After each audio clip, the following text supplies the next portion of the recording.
In the heart of Ngodi, a village carved between parched hills and sunburnt fields, there lived a girl whose laughter was unlike anything the world had ever known. Her name was Ebony, and from the moment she could form a giggle, the wind seemed to pause to listen, and even the cracked soil beneath her feet would tremble with anticipation. The villagers spoke of her laugh the way others might speak of the first rain after a long drought, with reverence, wonder, and a fear that they could never quite name. For Ebony did not laugh like a child. She laughed like the sky cracking open, like the world being born again. The first time her laugh worked a miracle, she was only 5. A woman had given birth on the dirt floor of the midwife's hut, and the baby had not cried. There had been silence, heavy and final. The mother wailed, the midwife murmured prayers, and then little Ebony, peeking through the curtain, let out a curious peal of laughter at the sight of the midwife's painted forehead. And the baby cried. Not only cried, but gasped, twisted, and flailed, as if startled into life by Ebony's voice. The midwife had looked at her then, eyes wide, and whispered, this one has been touched." Word spread faster than the bushfire that scorched the village the year before. People came from neighboring towns with their sick children, their dying husbands, their cursed amulets and barren goats.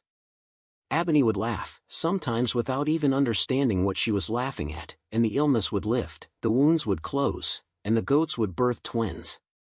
She grew up in the shadow of her own mystery, loved by many but understood by none. She lived with her grandmother, Mama Ajua, the village's oldest and wisest midwife. Mama Ajua was more than just a healer, she was the keeper of stories, of rituals, of secrets buried beneath the cracked clay floors of the earth. She taught Ebony the names of every plant, the rhythm of every drum, the scent of every ghost. But even she could not explain the laugh. "It's the gods," she said once as she mixed herbs over a fire. "They've poured something into you, child. And when the gods pour, they also take." But Ebony didn't feel taken. She felt alive, until the day the rains failed. The sky had turned white with heat, and not a drop had fallen in 3 moons. The crops bent and withered, the wells turned to dust, and the air was thick with desperation. The villagers came in a procession, their eyes hollow, their feet dragging, to the threshold of Mama Ajua's compound. "Let her laugh," they said. "Let her call the rain." Ebony, only 12, stepped into the center of the gathering, heart pounding. She closed her eyes and laughed, not because anything was funny, but because it was expected. And it came, slow and then sudden, the wind first, then the scent of wetness, then rain that drenched them all.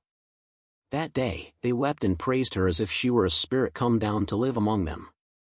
They built a shrine in her name beside the sacred tree. They brought her food, gifts, golden beads, songs. Some bowed when she passed. Others began to fear her. Mothers told their children not to laugh too loud, lest they mock the girl goddess. The elders gathered late into the night, whispering. "If she can bring rain," one said, "what else can she bring?" "And who controls her?" said another. Ebony did not understand the weight growing on her shoulders.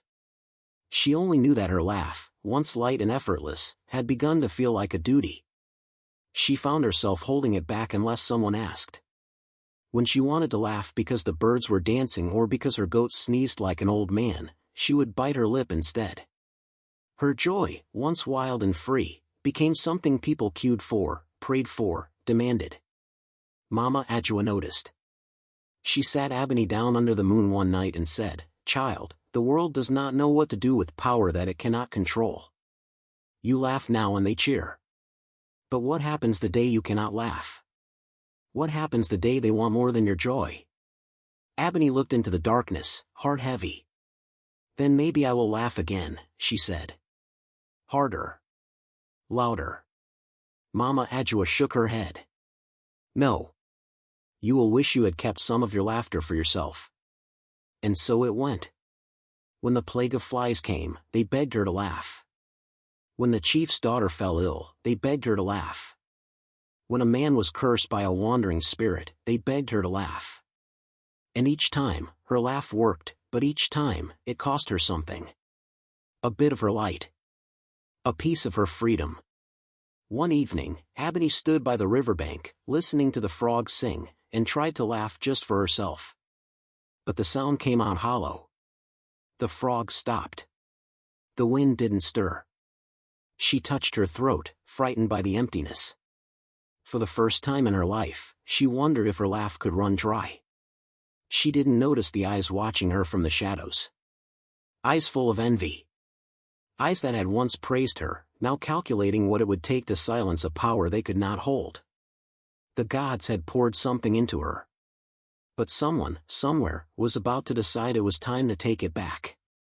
Obandomo sat high above the village square, his throne carved from the bones of a giant buffalo slain by his grandfather. He had ruled Ngodi for nearly 2 decades with the quiet strength of a lion watching its pride. But now, his eyes bore into the horizon with a restlessness that no war, no famine, no foreign threat had ever stirred in him. The problem was not a soldier or a sickness, it was a girl.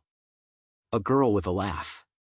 She gathers more followers than I do, he muttered to his advisor as he watched a line of villagers march toward Mama Ajua's compound. They call her the Rain Daughter. They bow when she walks by.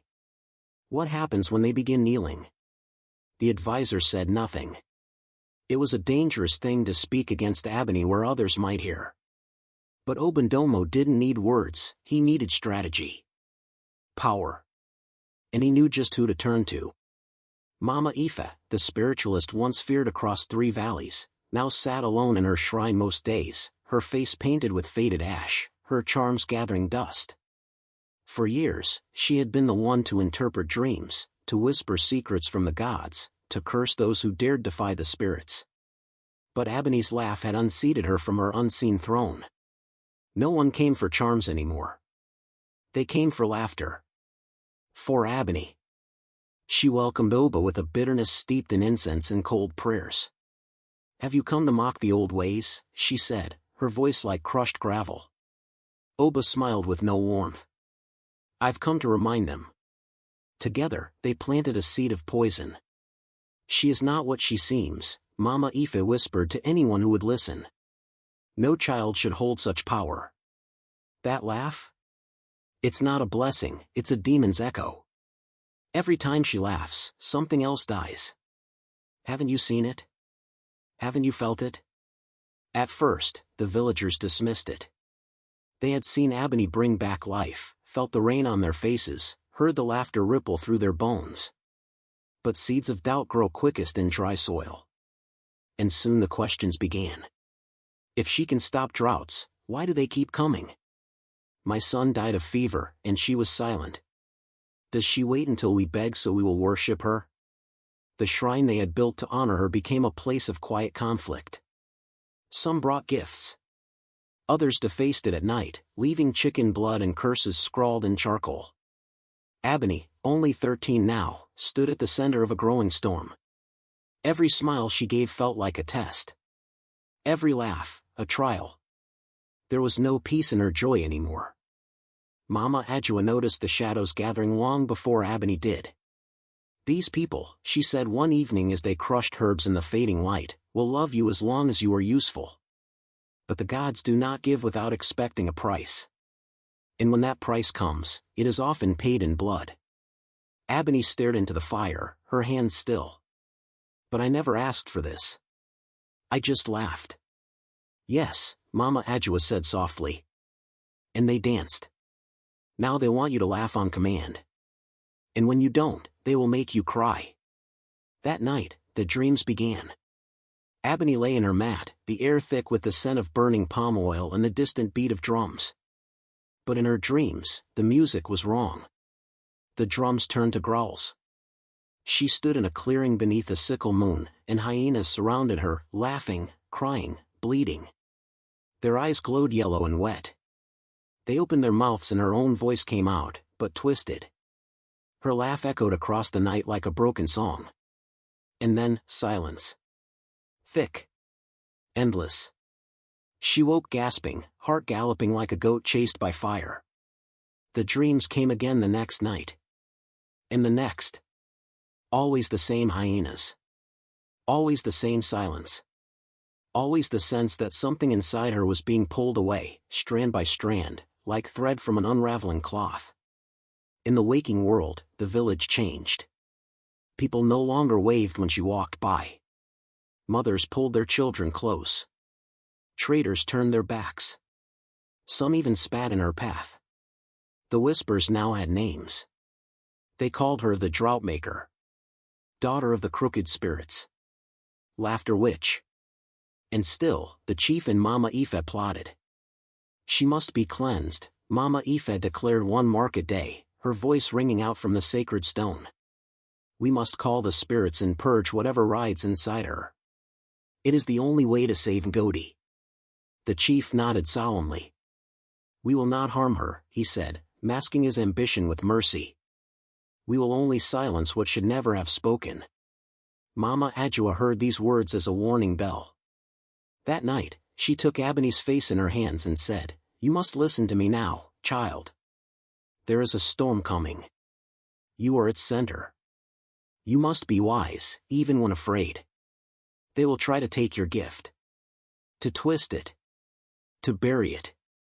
But remember, what is buried by man can still be unearthed by the gods. But what if I lose it? Ebony asked, her voice breaking. Mama Adjua touched her chest. Then you must find it again. Even if you must go to the ends of the earth. As Ebony lay down that night, the hyenas came again. But this time, one of them stepped forward and looked her in the eyes. When they come, it said in her voice, do not scream. Laugh. Laugh like fire. Laugh like thunder. Laugh until the silence shatters. She woke with tears on her cheeks, and a fear she could not shake. The village she had once healed was turning on her. And somewhere deep inside, something, some unseen force, was beginning to stir. The sky over Ngodi darkened early the day of the trial. Though the sun still lingered beyond the hills, clouds thick as wool gathered over the village, casting long shadows that seemed to lean in like curious spirits. It was as if even the heavens held their breath.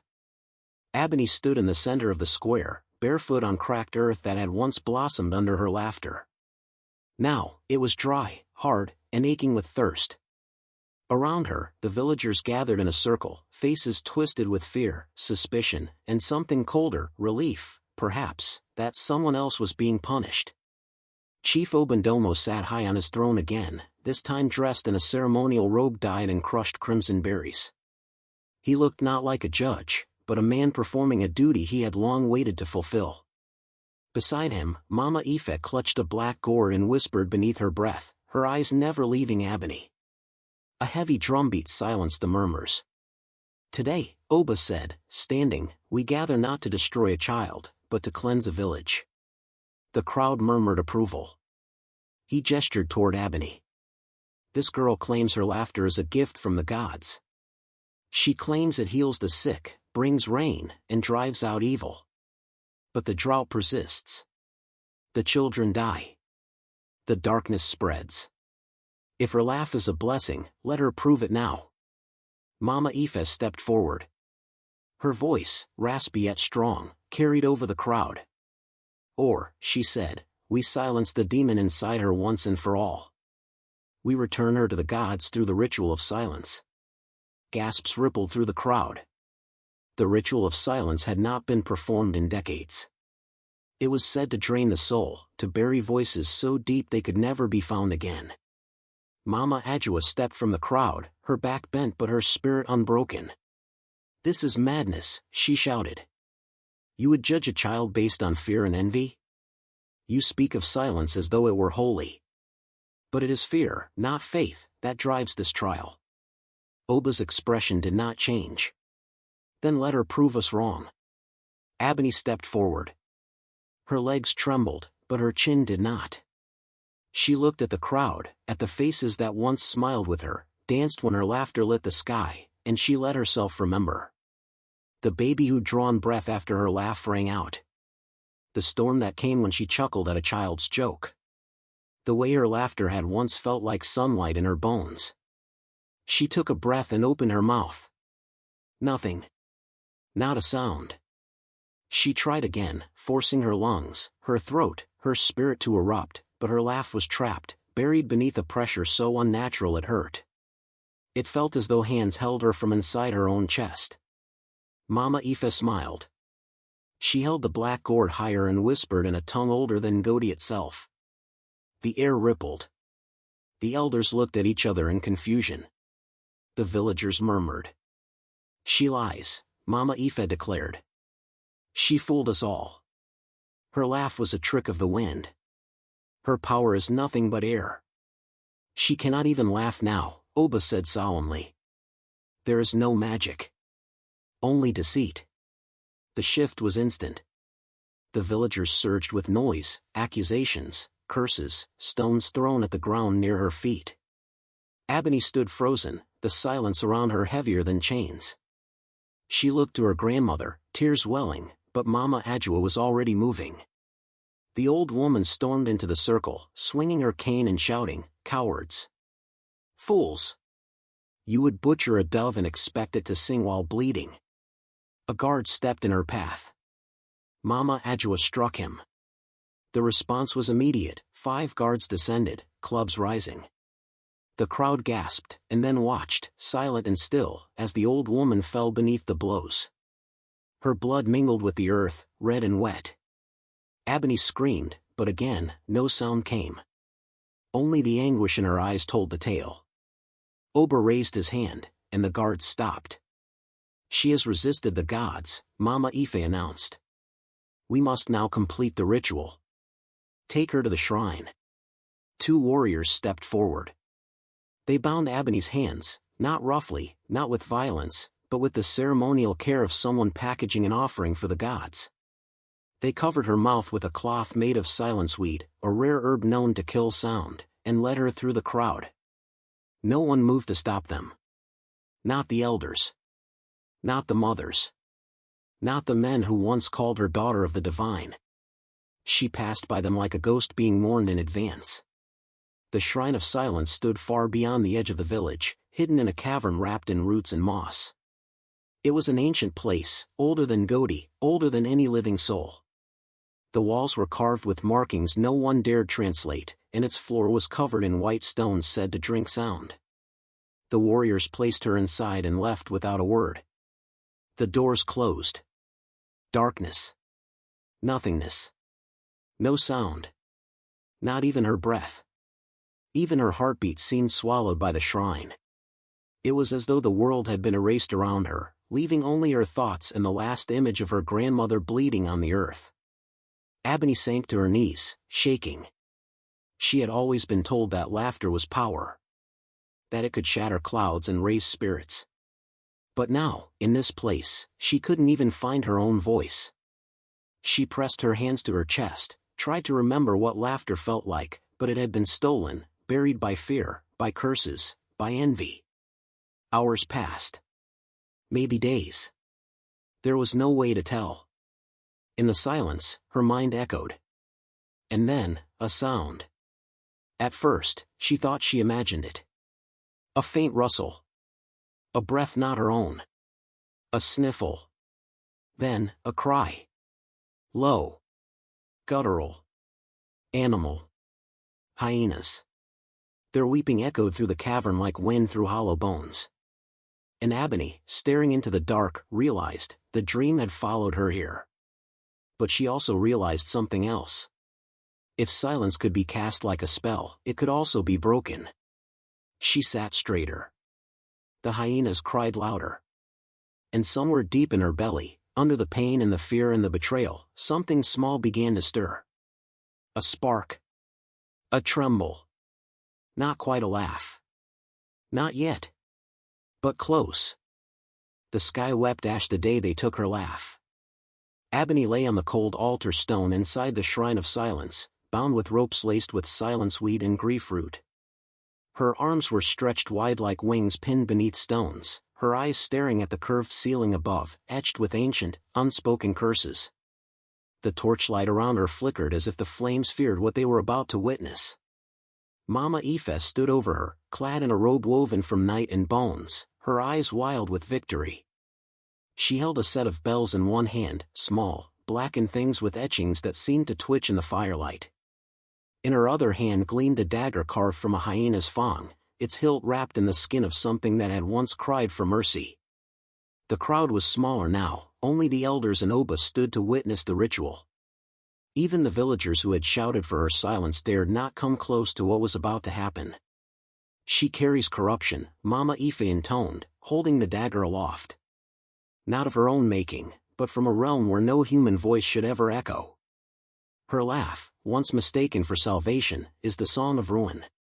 The bells trembled in her hand, even before she rang them.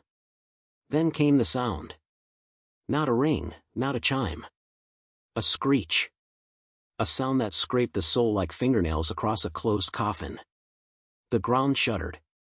Ebony convulsed as the cursed bells pulled something from deep inside her, not her breath, not her voice, but something deeper. A ribbon of light emerged from her mouth, twisting and thrashing like a living creature. It was her laugh, pure and golden, fighting to stay inside her. "No!" Ebony tried to scream, but the spell still clung to her throat. Mama Ife slashed the ribbon with the hyena dagger. Where the blade touched the light, it dimmed, curled, and shrank into a swirling mist.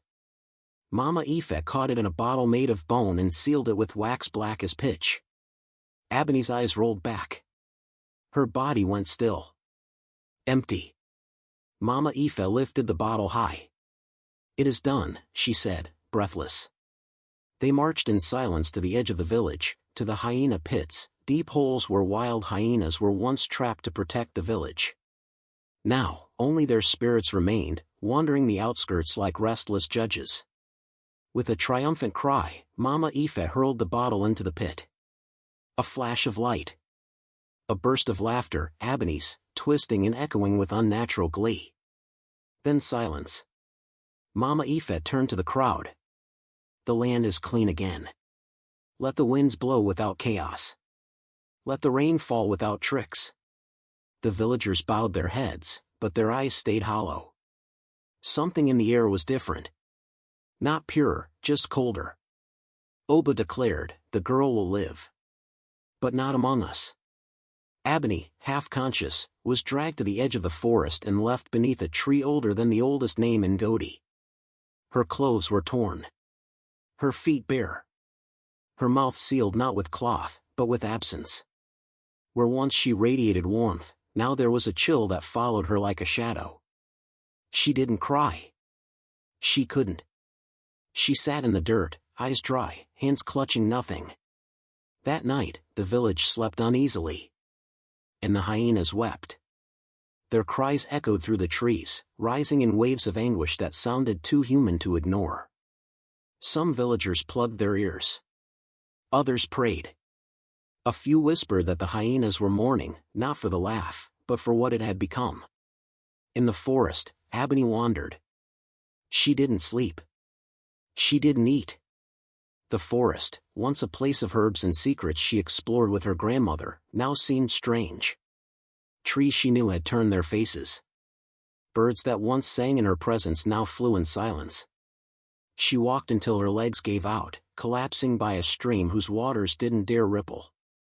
And then she saw her. Nzinga. Tall, crowned in thorns and silver feathers, her skin gleaming like wet obsidian, her eyes twin moons of sorrow. She moved without sound, but the air trembled in reverence. Ebony tried to stand, but her strength was gone. Nzinga knelt beside her, and the trees bowed in submission.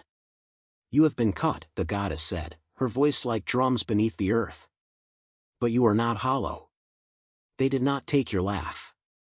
They only changed its shape." Ebony stared, her lips trembling. Nzinga touched her chest.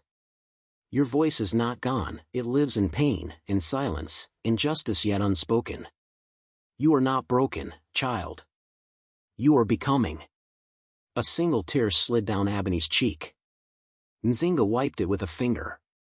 "The laugh is in the pit, yes. But hyenas are not as easy to tame as men believe." She rose. "When they fed your joy to beasts, they forgot that beasts remember." The trees whispered. The wind picked up. Nzinga vanished into mist. Ebony sat alone by the stream, but she no longer felt alone. In the distance, the hyenas howled again. And this time, Ebony heard something different in their cry, something waiting. Something returning. The sun rose timidly that morning, as if afraid of what it might reveal. The sky was tinted gray, and a heavy mist crawled low along the ground like a wounded animal. A quiet, unnatural quiet, settled over the village of Ngodi. Then came the sound. Not a growl, not a bark. A cry. A wail. It came from the edge of the forest, the hyena pits. But it wasn't the usual wild, cackling laughter. No. This was something else. The sound was mournful, like babies weeping in the dark, like mothers mourning children lost in childbirth. The sound reached into the soul and scraped. At first, the villagers froze in their homes, pressing hands to ears, whispering prayers under their breath. But soon, curiosity overtook fear. Slowly, they emerged into the dusty morning light. Their eyes widened. From the forest came dozens of hyenas. Their fur was ragged, their eyes wet with something that looked too much like grief. They didn't snarl.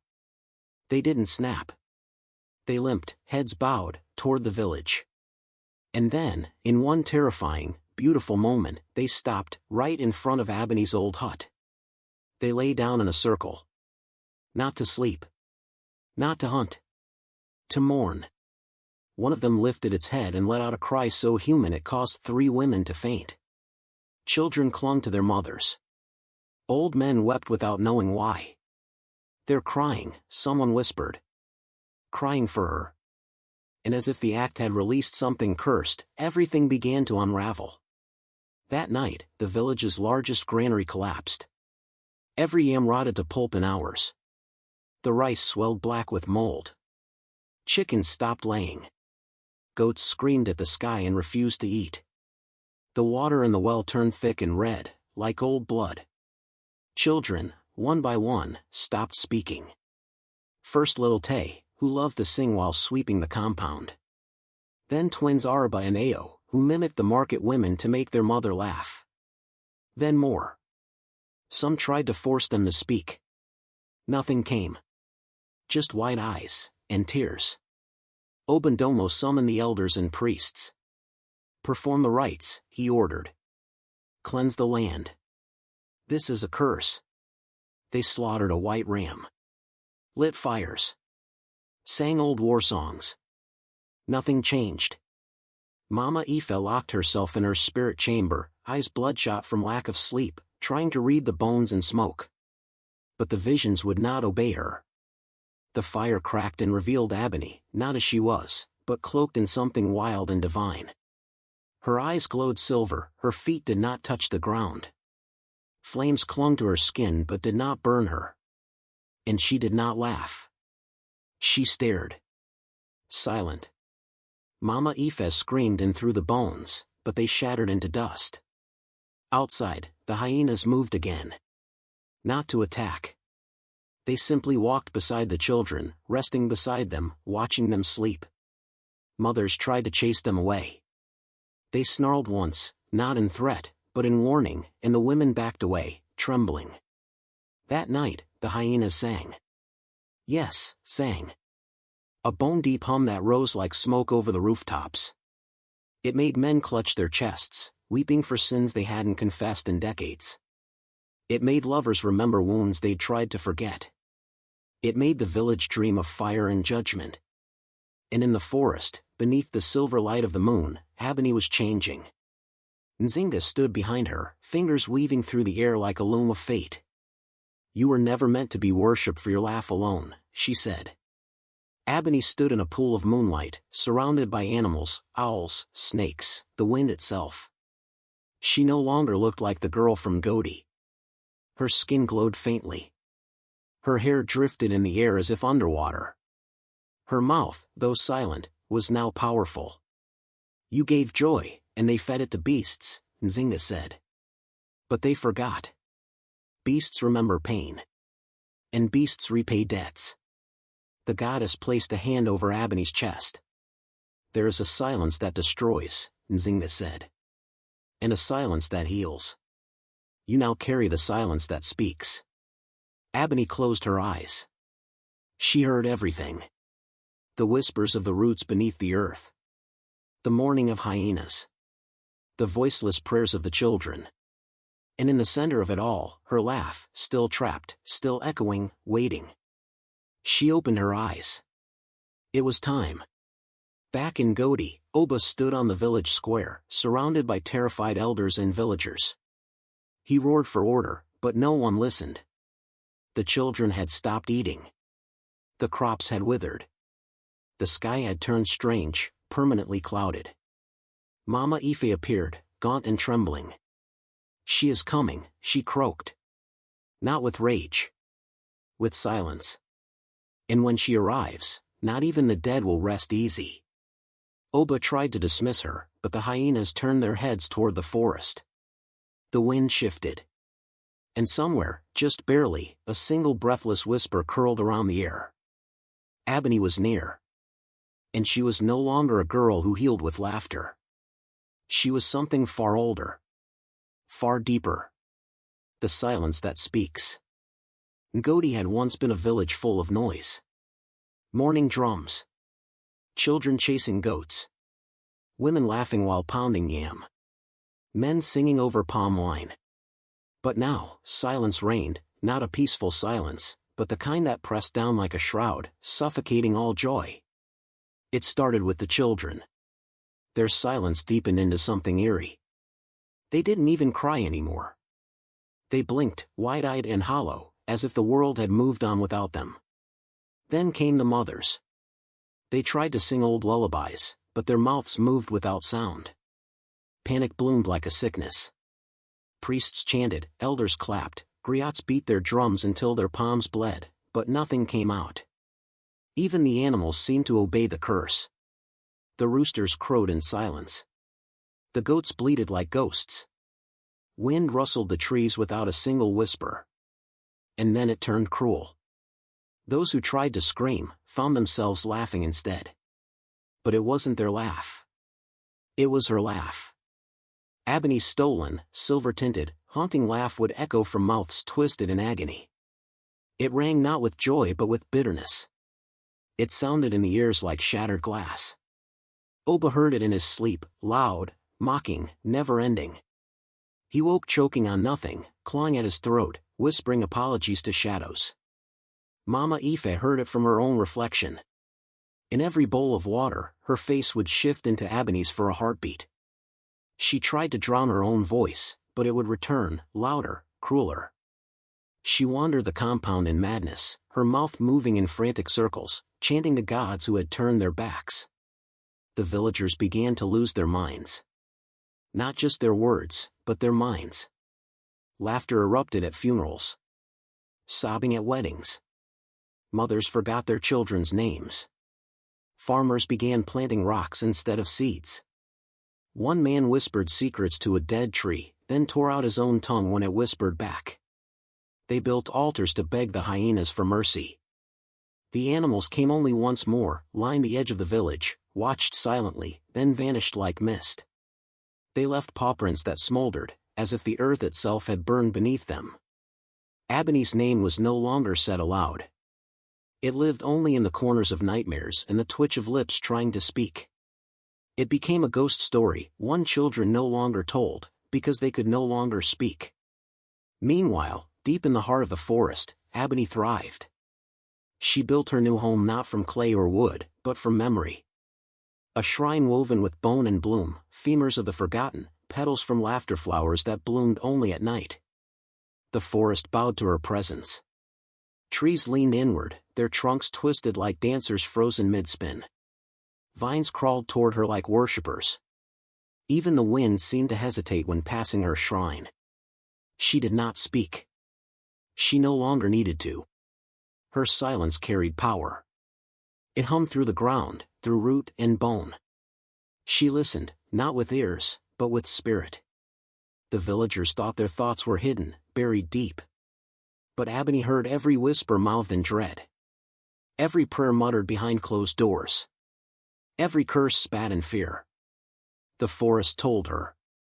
A stream that once flowed beside the village rerouted itself, carving a new path toward her shrine, as if water itself wanted to kneel.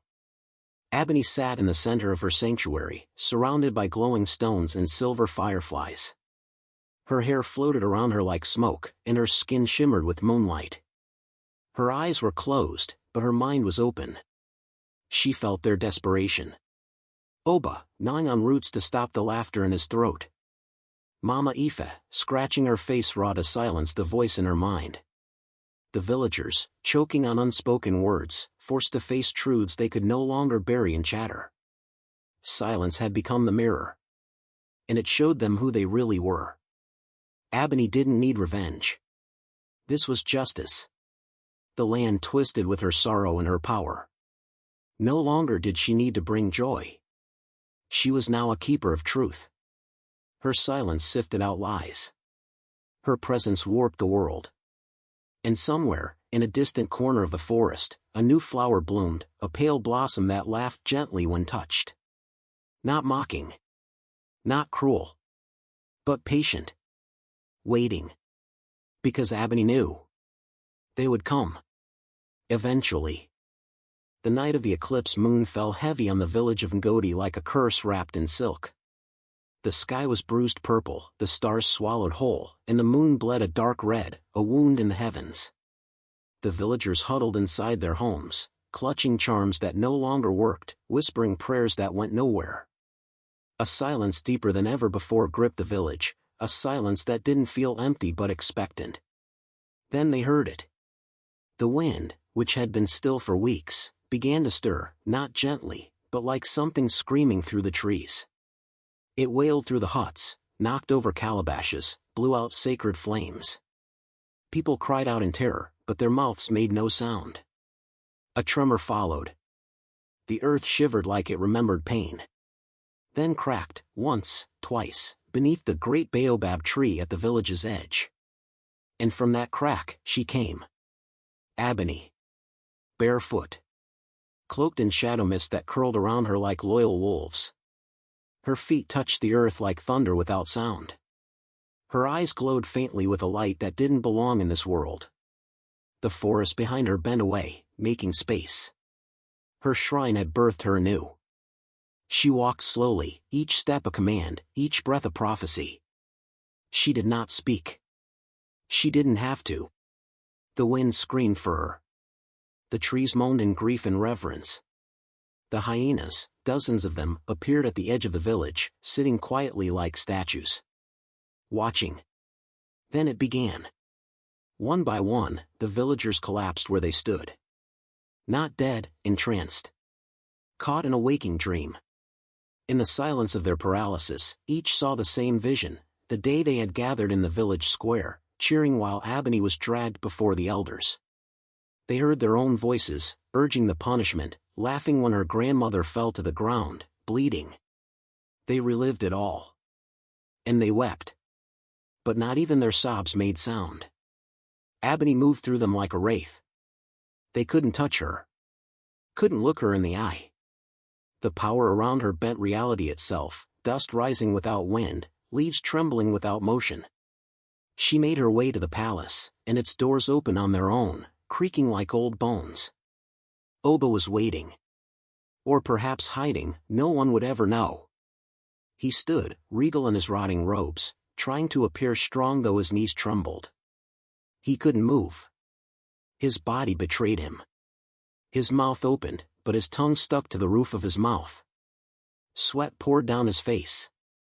His eyes, once sharp with judgment, now brimmed with terror.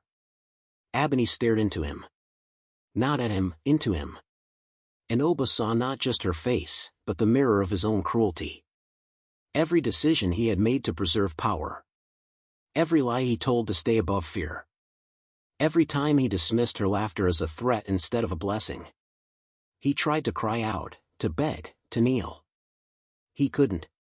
Then Mama Ife entered the room, dragging her own feet as though summoned by fate. Her eyes wild, her mouth twitching with half-formed incantations. But her power had long since left her. She reached into her bag of bones, tried to summon one last curse. Ebony raised her hand. And the wind obeyed. It rushed through the palace like a blade, snatching Mama Aoife's spell from her lips. Then Ebony walked forward, raised a single finger, and pressed it gently to the old woman's forehead. For a heartbeat, everything stopped. Then Mama Aoife's eyes widened in pure, soul-deep horror. Her mouth fell open. And from within her, 1,000 laughs escaped. Not hers. Ebony's. The stolen laugh, warped, twisted, weaponized, ripped its way out of Mama Aoife's body in layers of sound.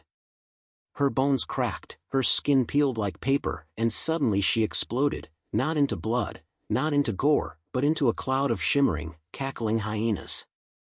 They weren't real. Not flesh. They were echoes made solid.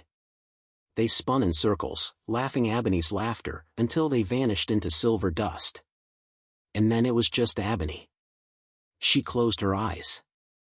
Held out her hand. And her laugh returned to her. It flew back not in mist or sound, but in vibration. It trembled the very floor, passed through the stone, the air, her skin. It rushed into her chest, into her throat. And when she opened her mouth, she laughed. But it was no longer the joyous, healing laugh of the girl she had once been. It was something else entirely. It was lower. Heavier. Full of judgment. Full of memory. It echoed like thunder trapped in a cave. It carried pain. But also power. Not destructive, but transformative. It was not the laugh of a child who healed, it was the laugh of a woman who remembered. Oba collapsed to the ground, weeping. But Ebony didn't look at him again. She turned. And the palace doors closed behind her as if they'd been waiting. She walked back into the night. And the wind, for the first time in many moons, went still. The village of Ngodi stood still under a thick, heavy silence after Ebony's return, yet, the silence was no longer empty or fearful. It had changed. It had become a weight, a presence that pressed on the hearts of every villager with the unyielding demand of truth. Ebony did not bring fire or death upon her people. She did not burn their homes or poison their wells. Instead, she unleashed a curse far more relentless and enduring, the curse of memory, of confession, of truth forced into the silence. No one in Ngodi would ever speak again unless their words were honest. The village's mouths, once full of laughter and lies, now could only open to reveal the truth about what they had done, what they had allowed to happen to her. Children born into this silence arrived mute, their cries piercing but their voices caught somewhere in the stillness. These children learned to communicate through tears and gestures, their silence heavy with the unspoken pain of a village haunted by the absence of joy. The elders, once proud and imperious, now lived in terror of the dreams that came to them each night. When their eyes closed, they heard Ebony's laughter echoing through the darkness, soft at first, like a breeze through dry leaves, then growing louder and more certain, until it filled their chests with a strange, piercing sorrow. It was not a laugh of mockery, but a reminder, remember. You did this.